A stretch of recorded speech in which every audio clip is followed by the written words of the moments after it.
Saya definisikan dulu pembuktian terbalik. Pak Petro, gini Pak Petro. Gimana?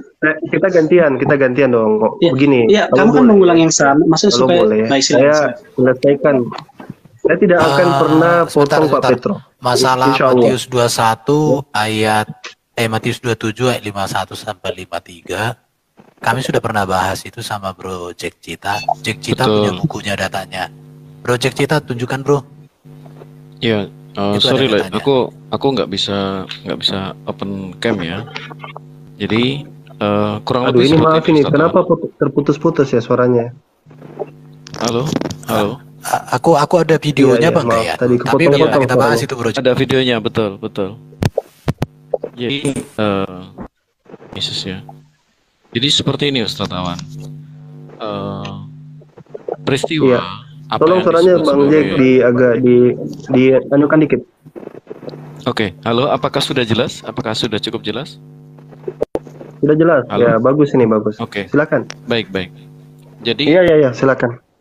Apa yang dikatakan mengenai kebangkitan orang-orang pada waktu Yesus wafat, kemudian bagaimana mereka menampakkan diri ke kota, itu sudah dicatat oleh Mark Quadratus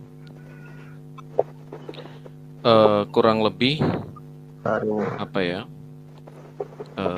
sampai pada posisi di mana Hadrian pun melihat orang-orang tadi. Seperti itu. Jadi Quadratus sudah pernah mencatatkan itu di dalam bukunya.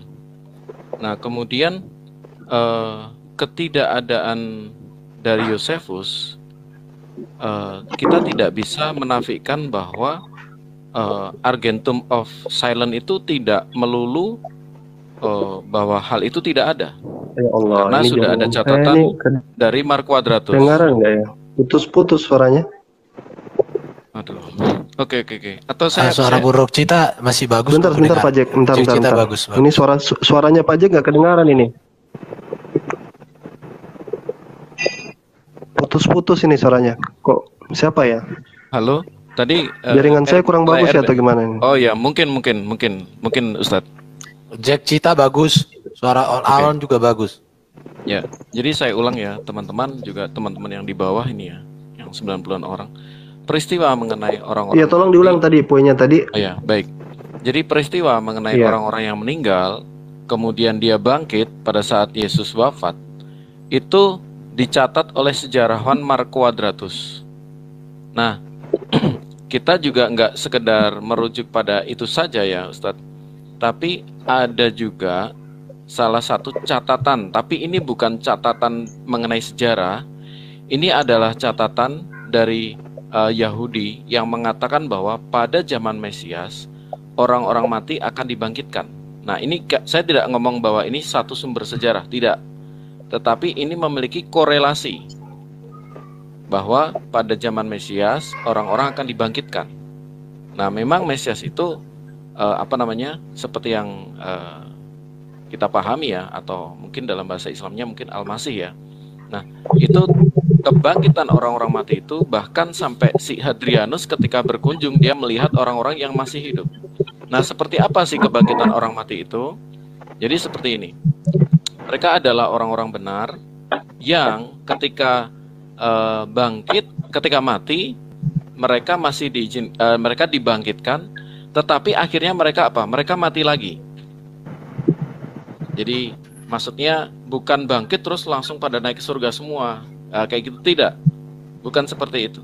Tetapi hanya Yesus yang bangkit dan langsung ke surga setelah itu. Jadi orang-orang ini bangkit seperti mereka bangkit, terus kemudian mereka masih hidup beberapa waktu lamanya, terus kemudian mereka mati karena bukti kebangkitan dan kehidupan selama-lamanya itu cuma ada dalam Yesus Kristus. Jadi mungkin Ustadz bisa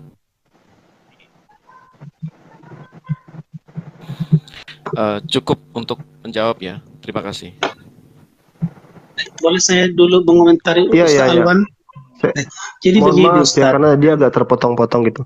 Iya. Jadi begini supaya tidak ini bukunya apa? Dia nulis bukunya apa? Kemudian dia di abad keberapa dia? Bentar, mungkin Pak, nanti bisa satu-satu gitu. Bang Jack. Oke. Oke, sebentar Ustadz. Saya bukakan catatan dulu. Saya bukakan catatan saya dulu. Silakan dengan Pak Petrus dulu, biar data saya akurat. Terima kasih. Oke. Baik, sambil buka catatannya. Jadi saya selalu fokus kepada logika sehat bernalar. Tadi Ustaz Alwan mencoba melakukan pendekatan external evidence.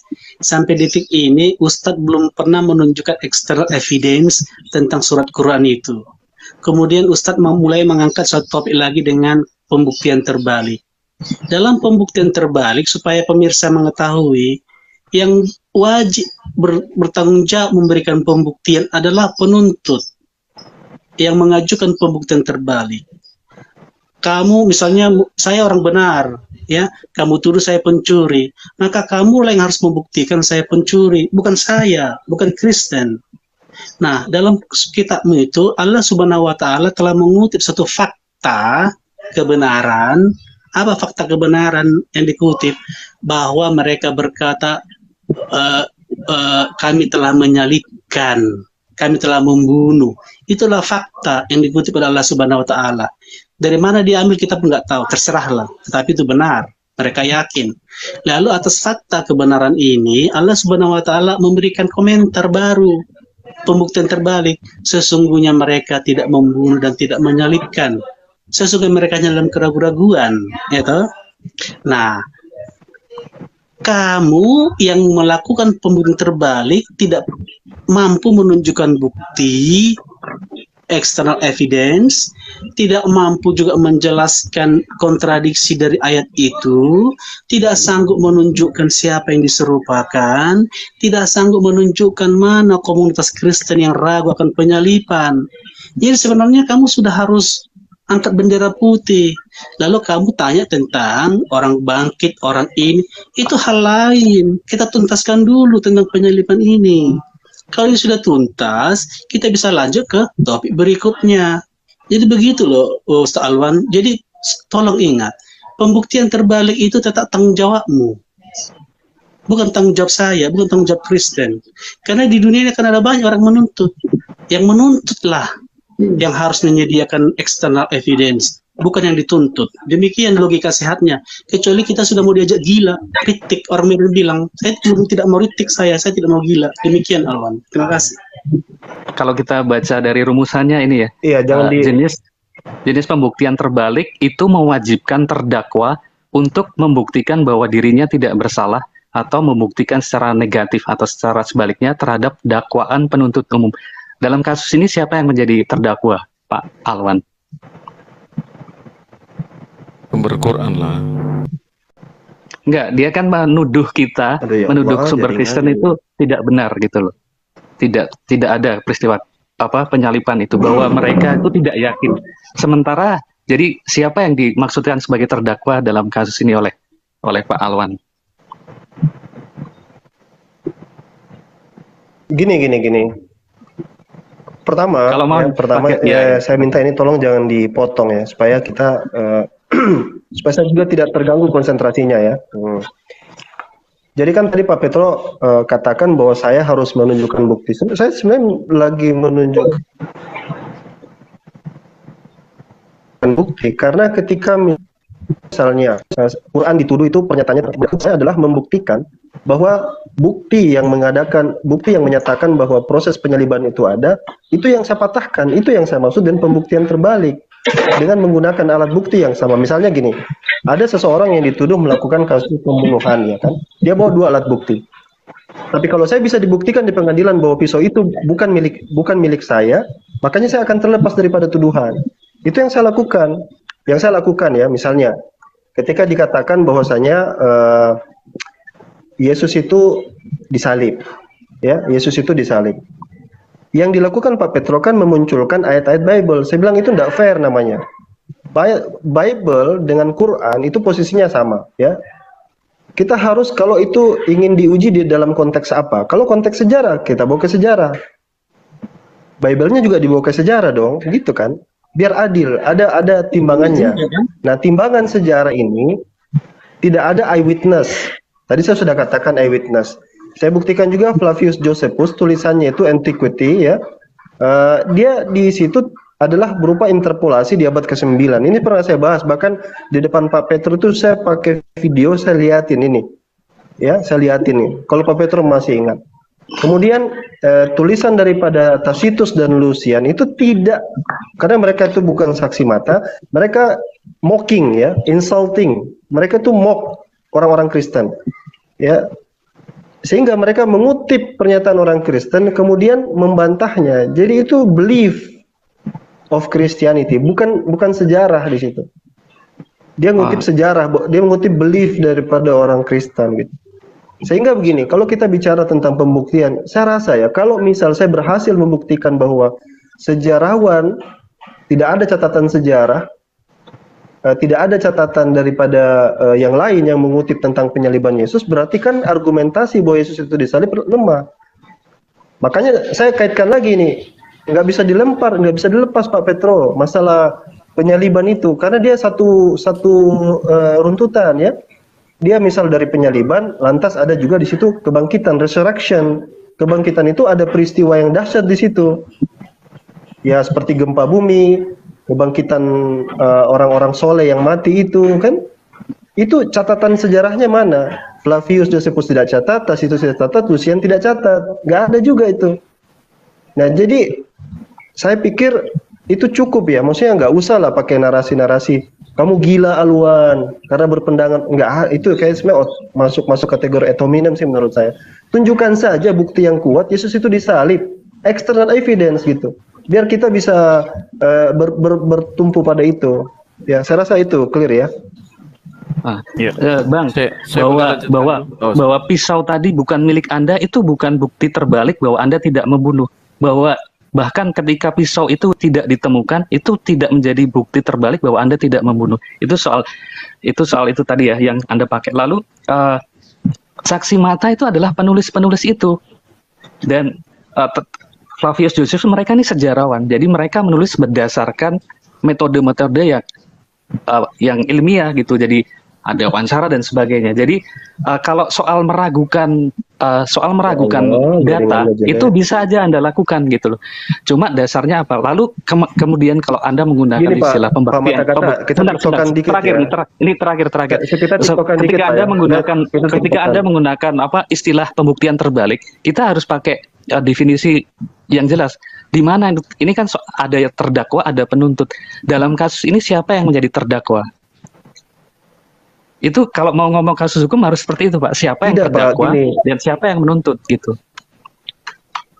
Kalau Anda tidak, kalau ya, Anda bisa saya yang terdakwa di sini bisa. Misalnya saya digugat sama Pak Petro bisa. Ya, maksudnya dalam kasus ini, dalam kasus bahwa dikatakan bahwa mereka ragu-ragu, itu kan tuduhannya apa? Sekarang tuduhannya apa kepada siapa dulu kalau ngomong soal hukum ya? Apakah tuduhannya kepada orang-orang Kristen yang dikatakan dalam Al-Quran itu sendiri bahwa mereka yakin, lalu dituduh mereka tidak yakin oleh Allah? Jadi siapa yang terdakwa, siapa yang... Diberikan penjelasan saja Bang, diberikan. Saya juga masih bingung. Karena kita anggap aja saya ini nenek-nenek, saya butuh penjelasan yang gamblang gitu. Jadi mohon diberikan yang terdakwa siapa dan ini siapa supaya kita ya, justru ini sekitar 80-an orang. Benar Pak, saya sedang mempertanyakan kenapa Pak Alwa menggunakan istilah itu. Saya sedang mempertanyakan itu logikanya di mana, karena dalam kasus hukum harus jelas siapa terdakwa, siapa penuntutnya.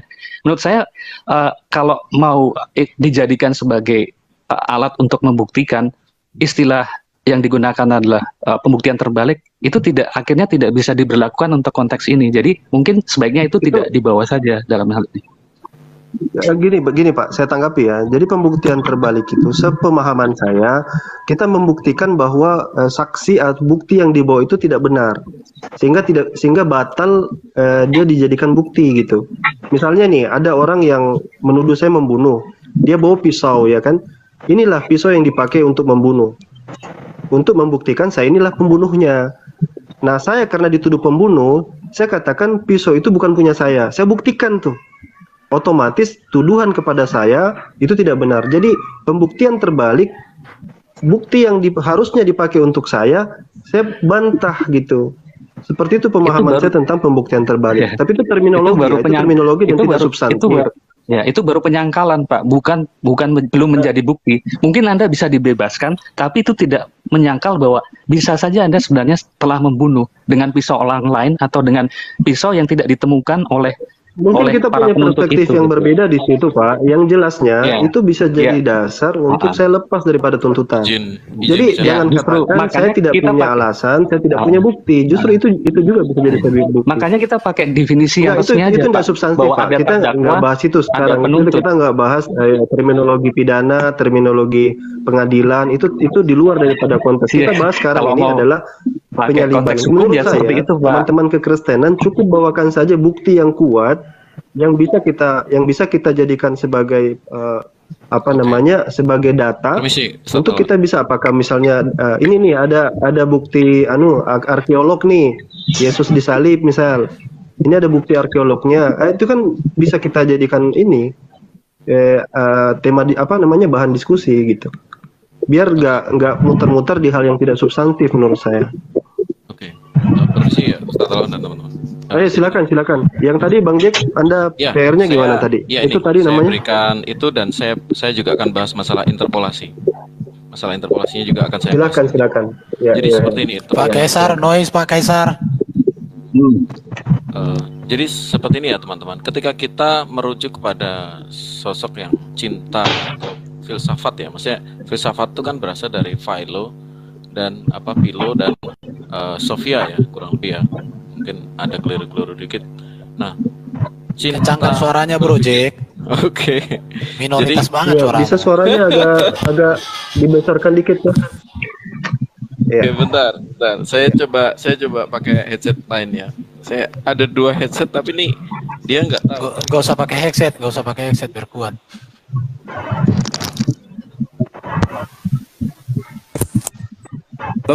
Kalau gini apakah sudah aman? Lebih bagus. Bagus. Ini bagus nih. Bagus. Mungkin ya. Oke, siap. Bagus. Jadi gini, ketika kita bicara filsafat ya, filsafat itu salah satu poin dari filsafat. Orang yang cinta berpikir itu salah satu poinnya adalah ada yang disebut sebagai radikal. Jadi ada radikal, sistematis, dan juga universal. Nah, kita mau bahas yang radikal dulu aja. Sama seperti Dr. Alwan, pasti beliau ketika melakukan tesis pasti memiliki satu sitasi atau rujukan. Nah, pasti ketika bicara sitasi, rujukan, itu pasti akan dicari yang namanya sumber primer. Itu nggak bisa nggak. Nah, sumber primer yang bicara mengenai Yesus, kalau kita bicara ranah, karena sama-sama ya, semuanya mengklaim secara teologis, maka kita harus memiliki uji bedah, yaitu uji bedah historisitas. Nah, secara historisitas, maka kita mau tidak mau harus merujuk kepada sumber primer. Nah, sumber primer itu siapa? Kan gitu. Apakah baginda Nabi itu bisa disebut sebagai sumber primer mengenai Yesus? Secara keimanan bisa, tetapi ketika kita sama-sama mengklaim keimanan, lepaskan keimanan. Kita pakai sumber sejarah. Maka secara kesejarahan, secara kronologis, mohon maaf, not at all, nggak bisa dipakai. Karena rentang jarak 700 tahun ini bukan jarak, ini hampir 1 milenium loh, antara Yesus dengan baginda Nabi ini. Nah, secara kesejarahan, secara kita nalar logika, maka ini sama sekali tidak bisa disebut sebagai sumber primer. Itu pokok poin pertama. Nah, kemudian bagaimana kita melihat secara internal kekristenan pada waktu itu, karena Yesus bersinggungannya dengan orang-orang, dengan murid-muridnya ya. Bagaimana tulisan dari murid-murid Yesus, bagaimana perkataan Yesus, bagaimana orang-orang sejaman. Kan harusnya logikanya seperti itu. Nah, dari perkataan Yesus sendiri, Yesus berkali-kali mengatakan, anak manusia akan mati, diserahkan kepada bangsa-bangsa lain, dan disalibkan pada hari ketiga dia akan bangkit. Nah, hal yang tekstual ini tidak bisa kita tabrak dengan tafsiran, karena ini tekstual. Tekstual lain mengatakan apa? Yesus berkata seperti ini, Thomas, cucukkan jarimu ke lambungku. Jadi yang jelas-jelas berupa tekstual ini jelas mengalahkan tafsiran. Nggak bisa ditafsir, oh Yesus kan bisa merubah wajah anak matahari, berubah misalnya kayak gitu. Enggak. Yesus bukan model seperti itu. Tetapi berkali-kali dia menarasikan. Nah, ada satu yang lucu nih, agak aneh. Ketika Yesus menarasikan itu, Petrus di sampingnya berkata, jangan sekali-kali itu terjadi. Langsung ditegur. Kamu nyah iblis, kamu cuma mikir apa yang dipikirkan manusia, bukan apa yang dipikirkan Allah. Jadi jelas ada penolakan dari Yesus. Kenapa? Karena itu memang merujuk kepada nubuatan-nubuatan mesianik bahwa memang akan ada seorang penebus dosa yang dijanjikan oleh Tuhan gitu melalui korbannya di atas kayu salib. Nah, kemudian kita rujuk lingkar ring pertama. Ring pertama tadi ya. Nah, kita anggap aja Injil-Injil apokrif, kitab apokrif itu sebagai ring kedua, walaupun kita tidak mengakui itu. Semua Injil apokrif setuju Yesus disalib. Nah, ketika tadi malam atau kemarin Bang Nandar mengatakan, oh enggak, ada satu Injil apokrif yang disebut Basilides. Sayang sekali, Basilides itu enggak bikin Injil. Basilides tidak membuat satupun buku. Ajaran Basilides bahwa ada seorang yang diserupakan itu justru dikutip dari sebuah buku berjudul Melawan Bidat-Bidat yang ditulis oleh Irenaeus. Jadi yang dicatat oleh Irenaeus itu memang merujuk kepada sebuah ajaran bidat bernama Basilides, abad kedua. Artinya kesesuaian dengan narasi Basilides itu sudah terlebih dahulu dikatakan oleh gereja ini sesat. Nah, kemudian kita merujuk ke ranah Flavius Josephus. Apa yang dikatakan Flavius Josephus mengenai Kristus yang disalib? Dia hidup 37 Masehi, maksudnya abad pertama ya.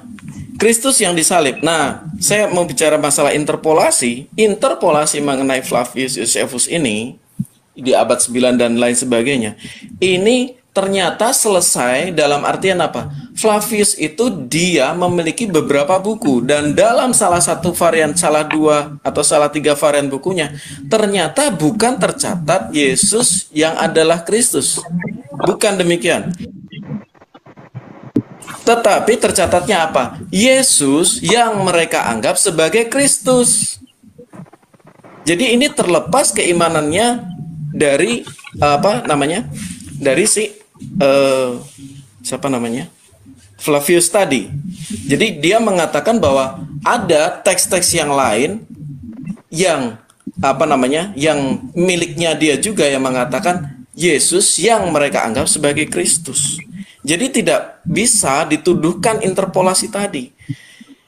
Ini memang menguatkan karena Flavius dia bukan seorang yang percaya, jadi artinya bisa dibilang dia sumber netral. Nah, bagaimana dengan musuh-musuh Yesus sendiri? Mereka mocking, mereka menyangkal keimanan kekristenan, mereka juga mengatakan hal yang sama. Artinya gini, dari internal Kristen mengatakan, ya Yesus disalib. Dari eksternal Kristen mengatakan Yesus disalib. Dari sumber apokrif mengatakan Yesus disalib. Dari musuh-musuh Yesus sendiri mengatakan Yesus disalib. Nah, setelah itu 700 tahun kemudian ada berita anomali yang mengatakan, oh yang disalib itu seorang yang diserupakan. Nah, dari sini kita bisa melihat, saya kemarin belajar dari Uniriva ya, salah satunya bicara mengenai sesuatu kabar yang mutawatir. Kabar yang mutawatir adalah kabar yang kalau nggak salah ramai dibicarakan ya, kurang lebih ya Ustaz. Nah, dari sini kita bisa melihat mana. Oh ya baik, habis ini baik saya potong sedikit karena siap. Saya mau asar ini, dikit lagi asar di sini. Oh siap Ustaz. Saya 2 menit ya, 2 menit boleh? 2 menit ya Ustaz. Silakan. Sampai 7:09 ya baik. Jadi gini, setelah itu ya, ternyata yang mutawatir justru sumber-sumber yang 19 sumber tadi yang dekat dengan sumber sejarah atau bahkan pelaku sejarah. Itu ternyata kabar yang ramai dan itulah yang mutawatir. Nah, saya dari awal selalu bernarasi klaim teologi yang menabrak histori ya, itu adalah fiksi. Nah, Kak, saya pernah ngobrol dengan Ustaz Suma, beliau setuju. Saya udah ngobrol dengan Bang Nevlos pada waktu, beliau setuju. Nah, memang ya memang mau nggak mau seperti itu. Klaim teologi yang menabrak histori itu fiksi. Nah, kemudian ketika kita bicara masalah Mar Quadratus tadi ya, saya sampaikan seperti ini. Mohon maaf, Ustadz bisa membaca dari buku Answering Misunderstanding Jilid 3 Pak Bambang Nursena. Jadi di sini dikatakan seperti ini. Di halaman berapa ya, saya lupa. Ini saya cuma bicara masalah Mar Quadratus. Mar Quadratus dikatakan dia adalah... Saya klarifikasi langsung aja ya. Project. Ya. Project itu Mar Quadratus itu tahun berapa dia? Oke, Mar Quadratus itu dia termasuk salah satu dari 70 murid.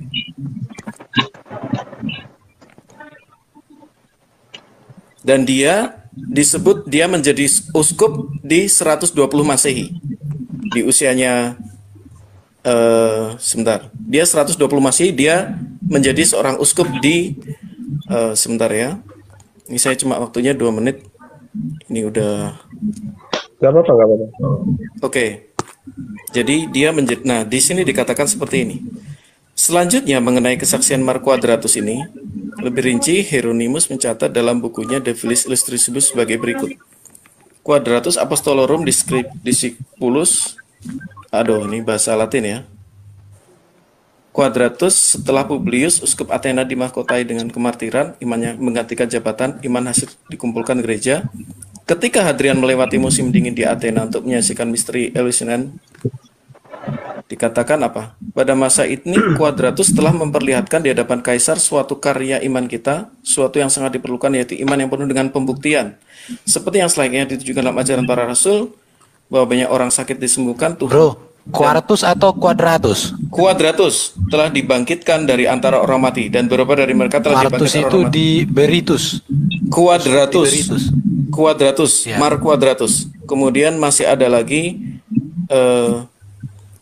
menurut Eusebius termasuk seorang dari antara ini Mar Quadratus ya. Dari catatan Eusebius, dia menjadi uskup di Athena 120 sampai 129 Masehi.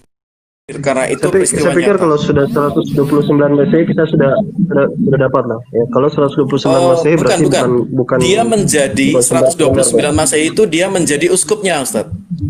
Dia menjadi uskupnya. Iya, berarti. Jadi dia ada di abad pertama. Paling tidak, kalaupun dia mati di saat itu. Ya, kalaupun dia mati di saat itu dia nggak dapat itu. Karena dari 33 ke 120 sekian itu umurnya berapa dia? Gini Ustaz, kalau kita bicara mengenai tekstual, kita tidak bisa menyangkal itu karena itu sudah ada tekstualnya, Ustaz. Kurang lebih seperti itu. Itu yang logika paling sederhana. Nanti saya sanggah. Oke. Giliran saya sudah ya? Iya, sudah selesai. Silakan, Ustaz. Iya, baik. Iya, jadi pertama kita memang tadi sebenarnya poinnya dari Bang Jack itu adalah bahwa Quran ini pewahyuan itu tidak selaras dengan histori, tidak bisa dibandingkan dengan histori. Ingat bahwasanya di dalam Bible itu kitab wahyu itu bukan histori, kitab wahyu itu pewahyuan gitu. Jadi saya rasa pewahyuan ini juga diterima oleh kalangan Kristen ya. Kecuali Anda mungkin harus membuang juga kitab wahyu. Salah banget itu. Karena yang dibicarakan Quran itu peristiwa yang sudah terjadi di masa lalu, sedangkan wahyu itu peristiwa yang akan terjadi di masa depan. Begini bang. Itu namanya histori. Histori itu sejarah. Jadi yang dibicarakan Quran itu sejarah, nggak ada memang. Tapi kalau wahyu itu kau sandingkan, itu wahyu itu peristiwa yang belum terjadi, itu akan terjadi. Beda dengan kisah di Quran, itu rata-rata bicara peristiwa yang sudah terjadi, dan peristiwa yang sudah terjadi itu justru dibedakan di dalam Quran. Bro, itu nggak konsisten memahami. Iya, benar itu. Iya. Gini. Kamu nggak tahu histori dengan tolong jangan dipotong ini enggak. Bukan, kamu bernarasi liar. Kita harus cerdaskan penonton. Biarkan saya jelasin dulu ya RB. Nanti setelahnya masalahnya nggak jelas. Biar nggak buang-buang masa kita. Bukan, masalahnya nggak jelas. Kamu nggak tahu histori dengan pewahyuan. Anda dewasa. Yang dibicarakan Quran bukan pewahyuan. Yang dibicarakan Quran itu histori, tapi historinya tidak. dengan histori beretika atau beradab umum. dalam menyanggah pendapat, Bukan masalah beradab, orang beradab itu datanya itu benar. Bantah, gitu. Bukan hanya modal ini, bibir. Jangan, Kau dokter. jangan waktu saya dipotong. Bukan masalah memotong. Kau itu narasimu itu kitab wahyu itu sesuatu yang belum terjadi akan terjadi. Sedangkan Quran itu mayoritas berbicara peristiwa yang sudah terjadi, tetapi dengan kisah yang berbeda. Aduh, itu nggak sebanding perbandingan. Nggak sebanding. Lari dari konteks. Udah ngomong lah, tapi ngomong yang betul. Jangan asal ngomong.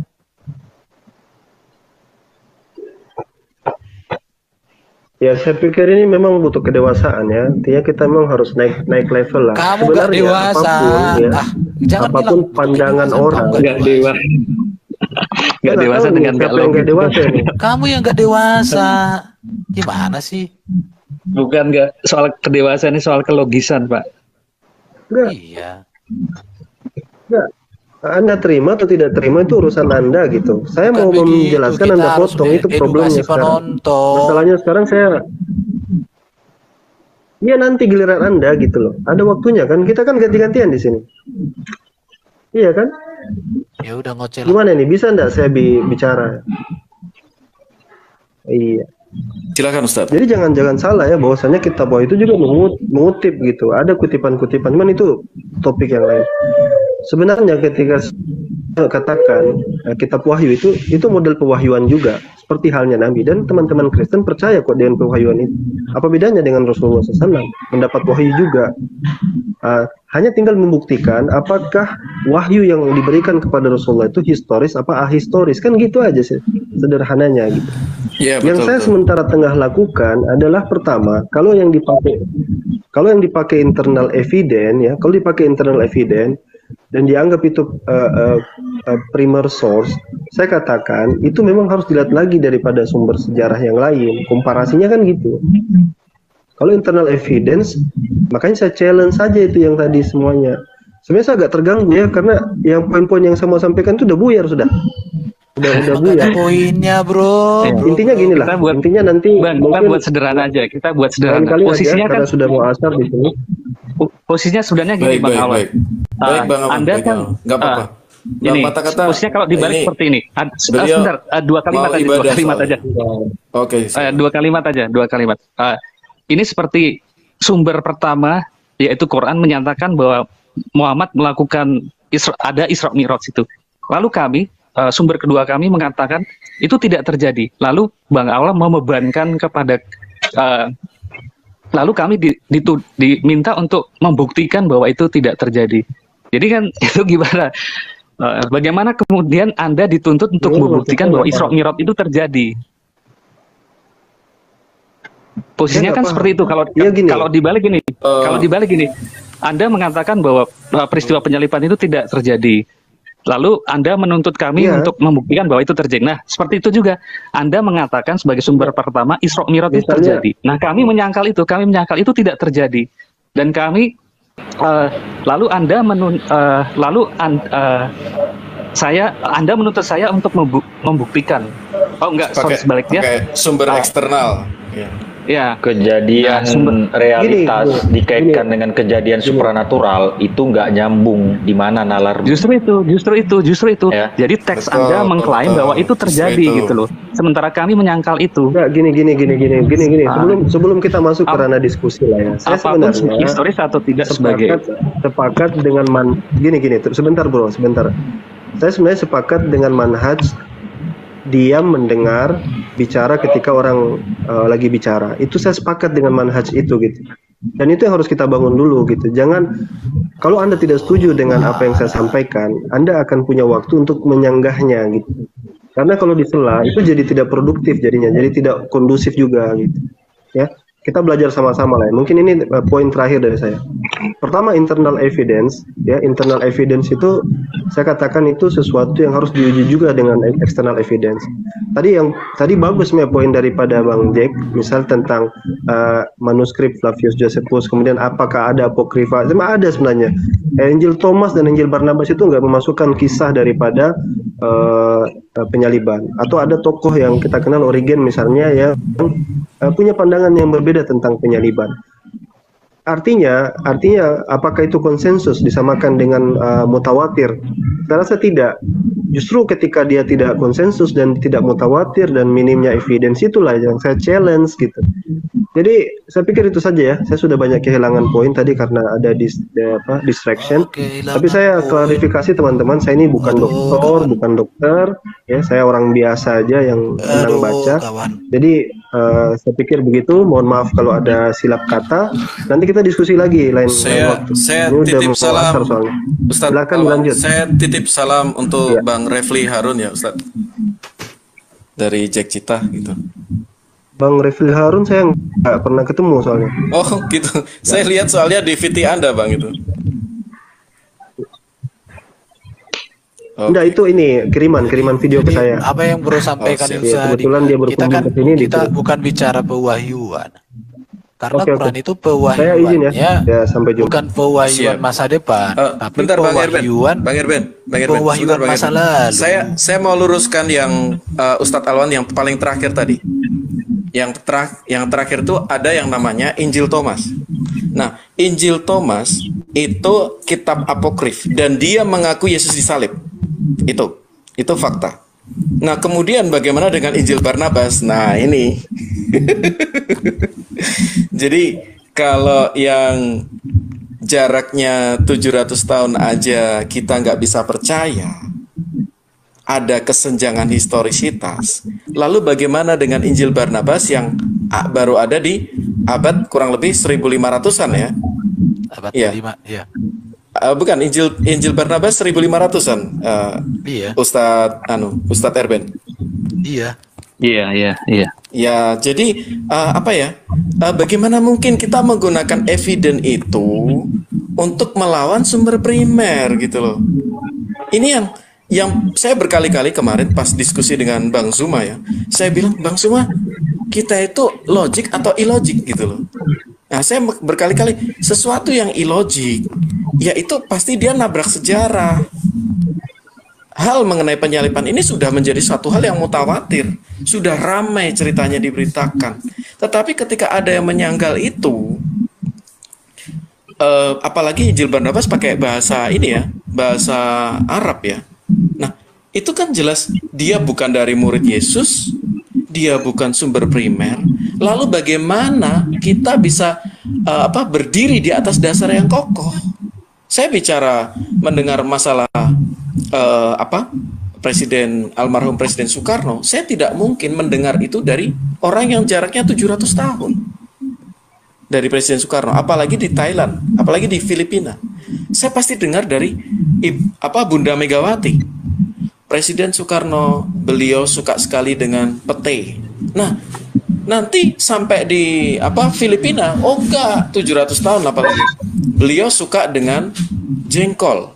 Makanya ada istilah seperti ini ya. Di Israel, ayam berkokok dan bertelur. Nah, begitu sampai, mohon maaf, di bagian selatan dari Israel yang beranak dan mengaum. Artinya terjadi suatu distorsi yang begitu besar gitu. Itulah kenapa cara berpikir filsafatis dia pasti satu, merujuk pada mana ya sumber primer, mana yang sumber bisa dipertanggungjawabkan.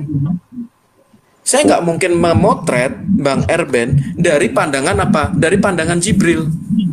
Oh, Jibril bicara sama saya loh, Bang Erben ini suka dengan sate Madura. Nggak bisa. Wong ada istri dan putra beliau. Saya tanya aja, saya nggak perlu pakai Jibril. Saya nggak perlu pakai sumber-sumber gnostik. Oh, saya mendapatkan wahyu. Nah, kan ada sumber primernya. Sumber primer mengenai penyaliban Yesus siapa? Jelas ada. Yaitu dari murid-muridnya, dari Injil Apokrifa, dari orang yang nggak setuju dengan Yesus, dari musuh-musuhnya Yesus, bahkan dari sumber-sumber sejarah. Dan semuanya setuju satu, Yesus disalib sesuai dengan perkataan Yesus sendiri. Nah, hal-hal yang di luar itu ya kami menyebut sebagai apa? Ahistoris. Iman harus bermitra dengan yang keluar dari sejarah itu berasal dari multiverse. Kalau berasal dari multiverse, bagaimana jaminan keselamatan bisa dipertanggungjawabkan? Ini ngeri. Ngeri. Silakan teman-teman, monggo. Ya itu tadi ya, menurut saya dia boleh saya ikut diskusi. Satu kesalahan yang sangat fatal, dia coba membandingkan pewahyuan tentang kematian Isa dengan wahyu di dalam kitab kita. Kitab wahyu itu berbicara satu peristiwa yang belum terjadi, akan terjadi. Sementara yang dibicarakan tadi itu kan peristiwa yang sudah terjadi 700 tahun lebih. Bagaimana mungkin pewahyuan itu berbicara masa lalu tapi tidak sesuai dengan histori? Itu yang menjadi pertanyaan. Iya, Lerben begini masalahnya. Kalau sudah mentok dengan histori, kalian itu bakalan mengatakan itu bentuk keimanan tuh. Udah dipenuhi Roh Kudus tuh. Para murid-muridnya dipenuhi oleh Roh Kudus, makanya dapat mengetahui segala. Iya, dengar dulu ya Ben ya. Saya kita pakai gini, sumber primer ya. Boleh. Aku izin turun dulu. Boleh kita pakai sumber primer nggak di sini? Oke. Tadi katanya nggak boleh keluar dari sumber primer. Project kemana? Kita pakai sumber primer. Kalau anda mengaitkan filsafat katanya kan? Ayo kita bermain filsafat.